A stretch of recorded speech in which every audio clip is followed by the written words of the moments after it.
आप देख रहे हैं न्यूज नाउ 24/7 ताज़ा खबरों के लिए हमारे साथ बने रहें। स्वामी विवेकानंद की 163वीं जयंती पर राष्ट्रीय युवा दिवस कार्यक्रम में यूपी के सीएम योगी आदित्यनाथ ने कहा, स्वामी विवेकानंद जी ने कहा था कि चुनौती जितनी बड़ी होगी, जीत उतनी ही खूबसूरत होगी।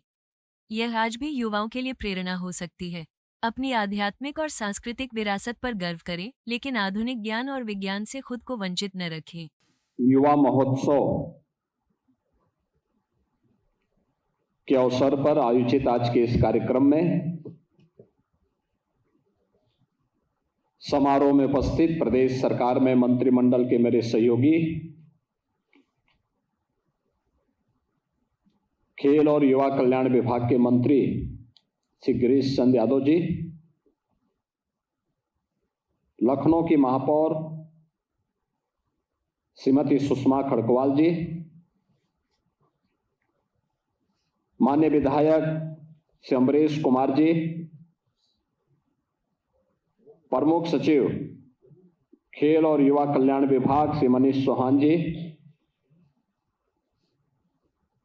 विभाग के सचिव श्री सुहास एलवाई, खेल और युवा कल्याण विभाग से जुड़े हुए सभी अधिकारीगण,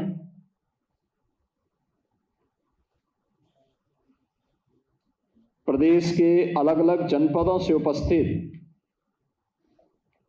स्वामी विवेकानंद युवा पुरस्कार, युवक मंगल दल और महिला मंगल दल से जुड़े हुए पुरस्कार प्राप्तकर्ता और प्रांतीय रक्षक दल से जुड़े हुए सभी स्वयंसेवकगण और उपस्थित बहनों और भाइयों, आज पूरा देश भारत के एक अत्यंत आध्यात्मिक और क्रांतिकारी गुरु स्वामी विवेकानंद का स्मरण कर रहा है। 12 जनवरी स्वामी विवेकानंद की जयंती के रूप में पूरा देश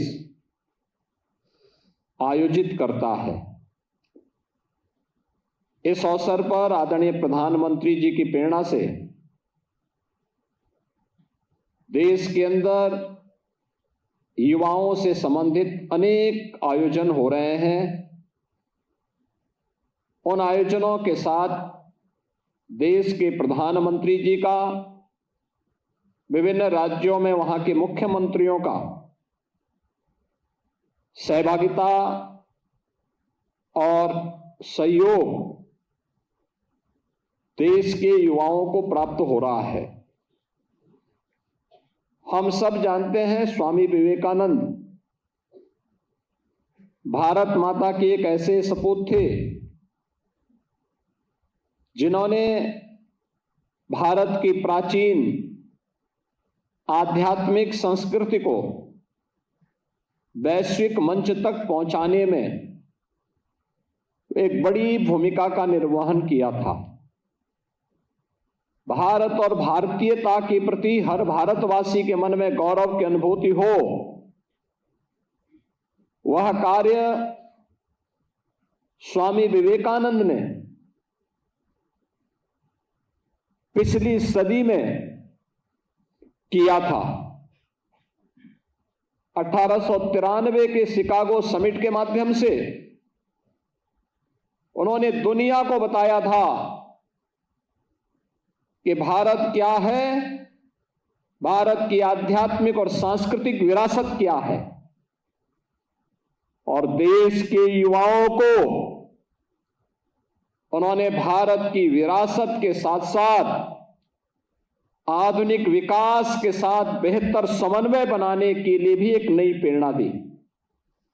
स्वामी विवेकानंद कहा करते थे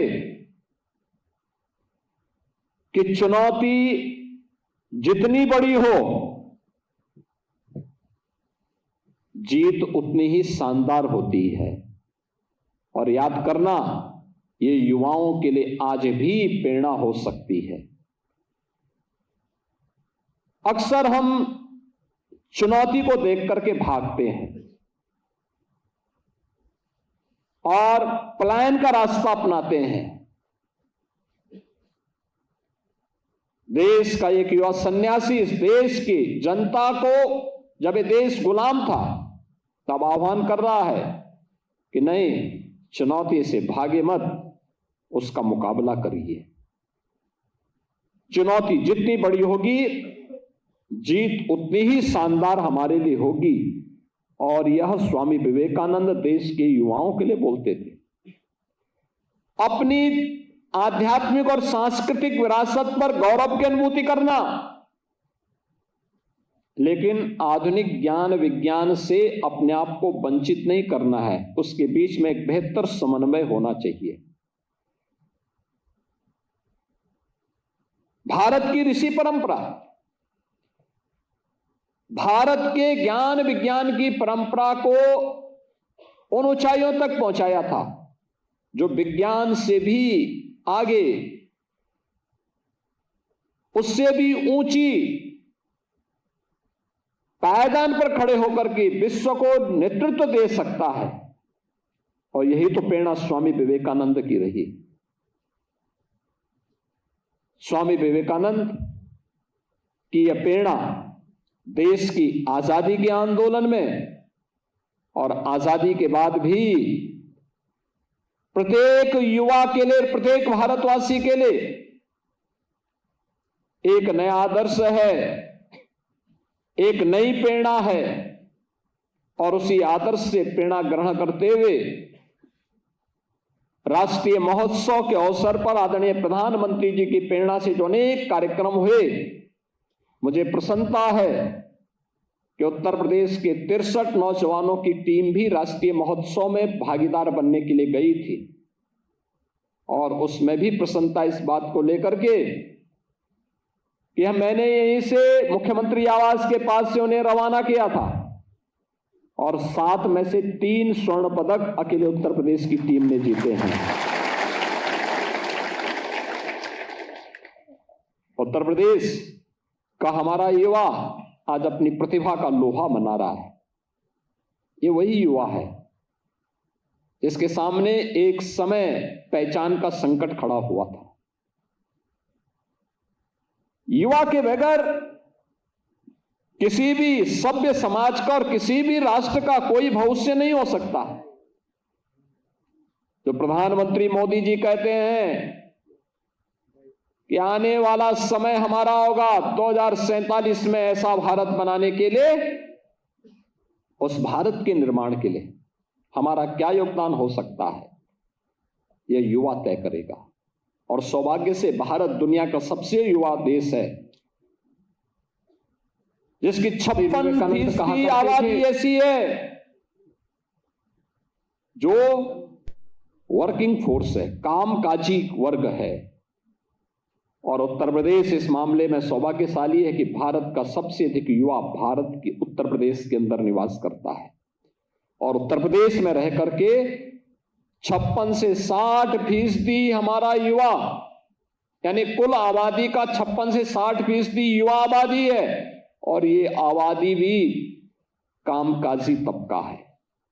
हर व्यक्ति किसी न किसी काम धंधे से लगा हुआ है, किसी न किसी रोजी रोजगार के साथ लगा हुआ है, किसी न किसी अभियान के साथ लगा हुआ है, जो प्रदेश के विकास के माध्यम से राष्ट्र निर्माण के इस पूरे कार्यक्रम को आगे बढ़ा रहा है। और मुझे प्रसन्नता है कि आज जो अनेक प्रकार के कार्यक्रम यहां पर प्रारंभ किए गए हैं, इसमें हम लोग यहां आज राज्य स्तरीय स्वामी विवेकानंद यूथ अवार्ड के जो युवा थे, उनको आज यहां पे मंच पर अभी पुरस्कार वितरण हुआ है। प्रांतीय रक्षक दल के मृतक जवानों के चयनित आश्रितों को चयन पत्र भी प्राप्त हुआ है। और EI एनेबल्ड युवा साथी पोर्टल का शुभारंभ, जिसमें आर्टिफिशियल इंटेलिजेंस से एनेबल कर इस पोर्टल को युवाओं को और अधिक उपयोगी बनाने के लिए इसका उपयोग किया जा सके, इसका भी आज शुभारंभ किया गया है। और इस दृश्य से जो एक कार्यक्रम हो रहे हैं, वास्तव में स्कीम पहले भी थी, उसका लाभ नहीं मिल पाता था, जैसी तैसी पड़ी हुई थी, उन्हें कोई पूछता नहीं था। आज मुझे प्रसन्नता है कि खेल और युवा कल्याण विभाग ने ग्रामीण क्षेत्र में भी, शहरी क्षेत्र में भी खेल का मैदान, ग्रामीण स्टेडियम का निर्माण किया है। 80,000 से अधिक युवक मंगल दल और महिला मंगल दल को स्पोर्ट्स किट उपलब्ध करवाए हैं। ग्रामीण लीग का शुभारंभ हुआ है। ये युवाओं को उनकी ऊर्जा के लिए एक प्लेटफॉर्म प्रदान किया गया है कि वे एक सकारात्मक दिशा में आगे बढ़ जाएं। याद रखना, जिस देश का भविष्य युवा, जिस देश का युवा अपनी जवानी में ही नशे की चपेट में आ जाए, उसका कोई भविष्य नहीं हो सकता। याद रखना, ये नशा नाश का कारण बनता है और नशे से दूरी, लोगों में जागरूकता पैदा करना इसके बारे में कि नहीं, किसी भी प्रकार का कोई नशा है, इसको समाप्त करना और नशा करवाने वाले गिरोह को नेस्तनाबूद करने के लिए भी उतनी शक्ति के साथ कार्य करना, ये युवक मंगल दल और महिला मंगल दल का दायित्व है कि वह स्थानीय प्रशासन के साथ मिलकर के अपने स्तर पर भी इसके खिलाफ अभियान चलाए। इसके लिए एक सकारात्मक ऊर्जा के लिए गांव गांव में खेल के मैदान को प्रोत्साहित करना, गांव गांव में खेल का मैदान और खेलकूद की गतिविधियों को आगे बढ़ाना। गांव में ही हो, खेल तो हर तबके का व्यक्ति कर सकता है, कोई दौड़ सकता है, कोई फुटबॉल खेल सकता है, कोई वॉलीबॉल खेल सकता है, कोई क्रिकेट खेल सकता है, कोई कुश्ती खेल सकता है, कोई रस्साकसी के ही कार्यक्रम के साथ जुड़ता है। मनोरंजन भी है, साथ साथ व्यक्ति को अपने स्वयं के शरीर को फिट रखने के लिए एक अभियान भी। कितना रोचक होगा जब गांव में महिला और पुरुष आपस में ही रस्साकसी करें, देखते हैं किसमें ताकत है। ये भी प्रदर्शन होना चाहिए, क्या बुराई है। अगर युवा आपस में ही गांव में वॉलीबॉल की टीम बना करके खेलने लग जाएं, कबड्डी खेलने लग जाएं, खो खो खेलने लग जाएं, क्या बुराई है। और फिर गांव की एक टीम बना करके वो दूसरे गांव के साथ कंपटीशन करें, फिर वे गांव की दोनों गांव न्याय पंचायत स्तर पर एक टीम बने, वो ब्लॉक स्तर पर कंपटीशन में भाग ले, ब्लॉक स्तर की प्रतिस्पर्धा की टीम फिर एक टीम के साथ जोड़ते हुए वह जनपद स्तर पर, और जनपद स्तर की टीमें मिलकर के कमिश्नरी स्तर पर, कमिश्नरी स्तर की टीम प्रदेश स्तर पर प्रतिस्पर्धा में भाग लेती है। तो कौन भारत को अंतर्राष्ट्रीय मंच पर, ओलंपिक हो, एशियाड हो, कॉमनवेल्थ हो या किसी भी इंटरनेशनल चैंपियनशिप में भारत को कौन ऐसा देश होगा जो पदक लेने से वंचित कर पाए।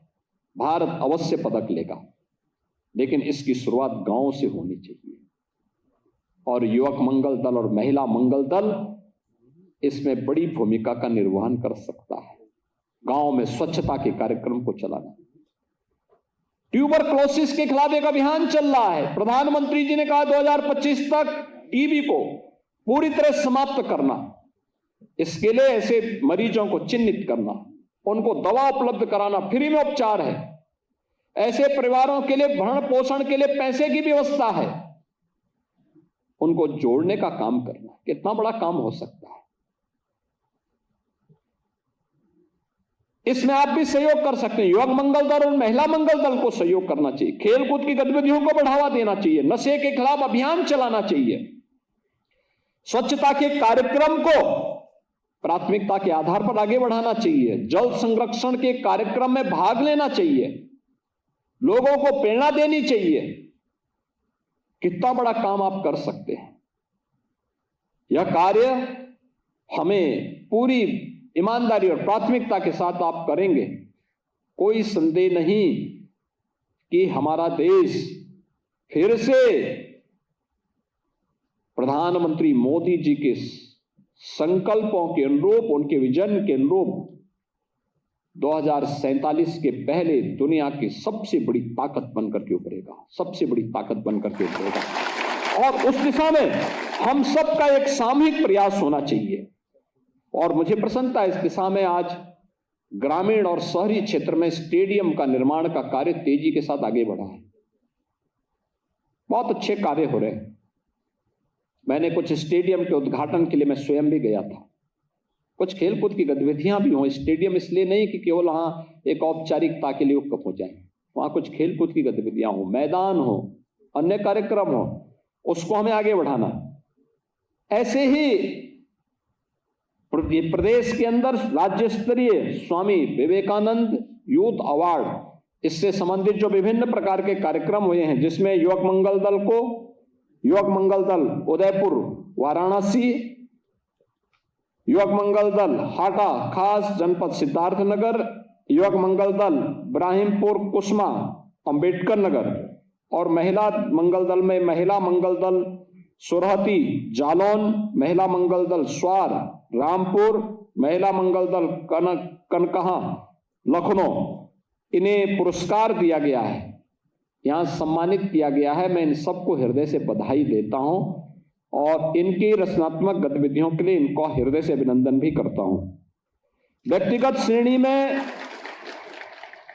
श्री अर्शप्रीत सिंह झांसी, अमन बागपत, अर्पिता सिंह गोरखपुर, अजीत कुमार सोनी चंदौली, सुंदरम तिवारी प्रतापगढ़, सत्यदेव आर्य बरेली, सिद्धार्थ राय गाजीपुर, स्वेच्छा श्रीवास्तव गोरखपुर, अक्षय शुक्ला उन्नाव, आर्यन गौड़ बुलंदशहर, इन्हें भी यहां पे भी मंच पर सम्मानित किया गया है। इन सबको भी मैं हृदय से बधाई देता हूं और इनका अभिनंदन करता हूं।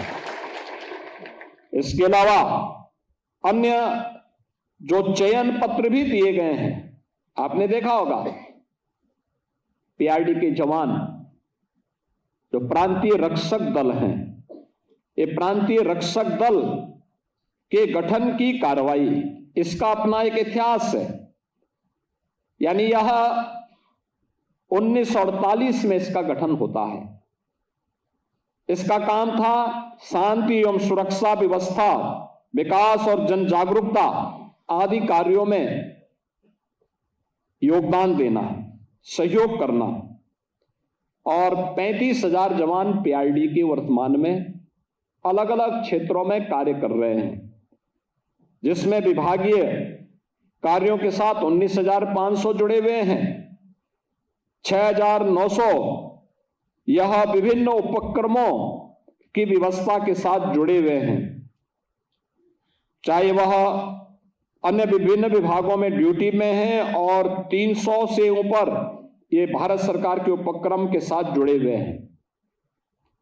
पीआरडी के जवान, इनका थोड़ा प्रशिक्षण दिला दिया जाए, इनकी प्रैक्टिस अगर एक बार ट्रेनिंग के साथ जोड़ दिया जाए, बहुत सारी जगहों पर इनकी बड़ी भूमिका हो सकती है। और जैसे इस समय विभाग कर रहा है कि इन्हें आपदा राहत कोर का कार्य के साथ भी हम जोड़ें, आपदा मित्र के रूप में भी इनका उपयोग करें।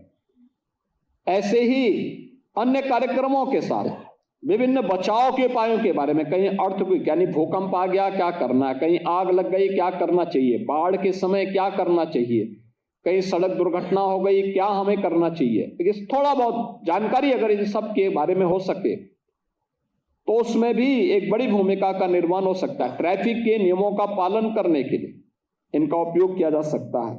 और यह इन्हें पहले कुल 250 रुपये प्रतिदिन इनको प्राप्त होता था मानदेय, जिसे 19 में हमारी सरकार ने 375 रुपये यानी 250 रुपये से 375 रुपये हमारी सरकार ने ही 19 में बढ़ाया था। और 2022 में इस राशि को 395 किया गया। आज पीआरडी के इन जवानों की सेवाओं को देखते हुए नए वित्तीय वर्ष में हम इस राशि को 500 रुपये प्रतिदिन के हिसाब से ड्यूटी भत्ता उन्हें देने की घोषणा कर रहे हैं। और मैं चाहूंगा कि ये सभी जवान और विभाग भी उनका उचित प्रशिक्षण दें। याद रखना, अगर इनका प्रशिक्षण सही हो जाए, ट्रेनिंग ठीक हो जाए, तो हमें अभी 10,000 जवान तो केवल ट्रैफिक की व्यवस्था के लिए चाहिए। हर जनपद में हम लोग एक व्यवस्था बनाने जा रहे हैं कि आपदा मित्र हो। कहीं आग, कहीं भूकंप आ गया, कहीं बाढ़ आ गई, कहीं पे कोई अन्य एक्सीडेंट कोई हो गया, तो फर्स्ट रिस्पॉन्ड उनके माध्यम से हो। ये लोग जाएं, वहां पर जा करके अपना योगदान दे सके। लेकिन प्रशिक्षण आवश्यक है। इसके लिए क्या सावधानी बरतनी चाहिए, इसमें अगर वे जुड़ जाएं तो ये अच्छा कार्य इनके द्वारा किया जा सकता है और सरकार सुविधा देने को तैयार है। मुझे प्रसन्नता है कि अपने पीआरडी के इन 35,000 जवानों के लिए आज सरकार उनके मानदेय को बढ़ाने की फिर घोषणा कर रही है। अब आप सोचिए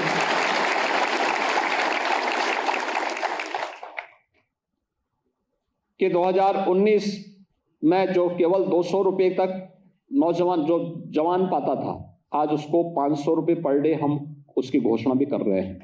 तो यह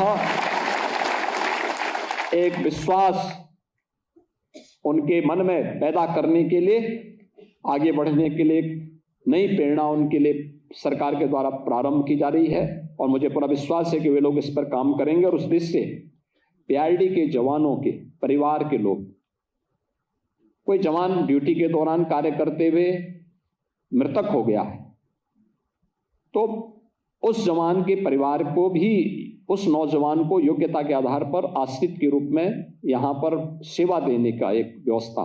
और आज ऐसे 5 जवानों के परिवार के लोगों को यहाँ पर एक मोहम्मद अमीर, ये बस्ती में, सुश्री कमला देवी, ये बस्ती में, माधव अवस्थी कानपुर नगर में, भूपेंद्र या अमरोहा में, सुश्री सानिया सोनकर प्रतापगढ़ में, श्री श्यामेंद्र कुमार गुप्ता महाराजगंज में और चंद्रशेखर फतेहपुर में, इन्हें पीआरडी के जवान के रूप में इन्हें आज यहाँ पे शामिल किया जा रहा है। उनको इसके बारे में वे काम कर सकें, इसके लिए उन्हें ये सुविधा उपलब्ध करवाई जा रही है। मुझे पूरा विश्वास है कि प्रांतीय रक्षक दल के हमारे जवान पूरी ईमानदारी और प्रतिबद्धता के साथ अपने आप को साबित करेंगे, अपने कार्य पद्धति से अपने अनूठी छाप छोड़ने का काम करेंगे, क्योंकि आपकी कार्य पद्धति ही आपकी पहचान बनती है।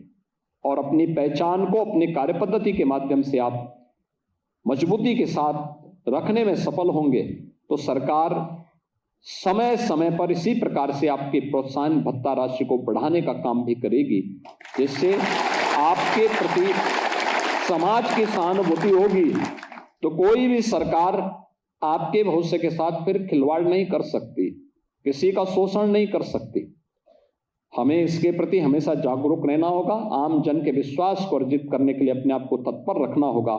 आज के इस अवसर पर राष्ट्रीय युवा महोत्सव के अवसर पर जो स्वामी विवेकानंद जी की पावन जयंती का कार्यक्रम है, इस अवसर पर खेल और युवा कल्याण विभाग के द्वारा जो एक कार्यक्रम आयोजित किए गए, इन सब के प्रति मैं एक बार फिर से आपको, पूरे प्रदेश वासियों को मैं हृदय से बधाई देता हूं। स्वामी विवेकानंद जी की पावन जयंती के अवसर पर उनकी स्मृतियों को नमन करते हुए विनम्र श्रद्धांजलि अर्पित करता हूं और आप सबके प्रति मैं अपनी शुभकामनाएं देता हूं। धन्यवाद। जय हिंद। आपको यह वीडियो पसंद आया हो तो इसे लाइक करें, हमारे चैनल को सब्सक्राइब करें।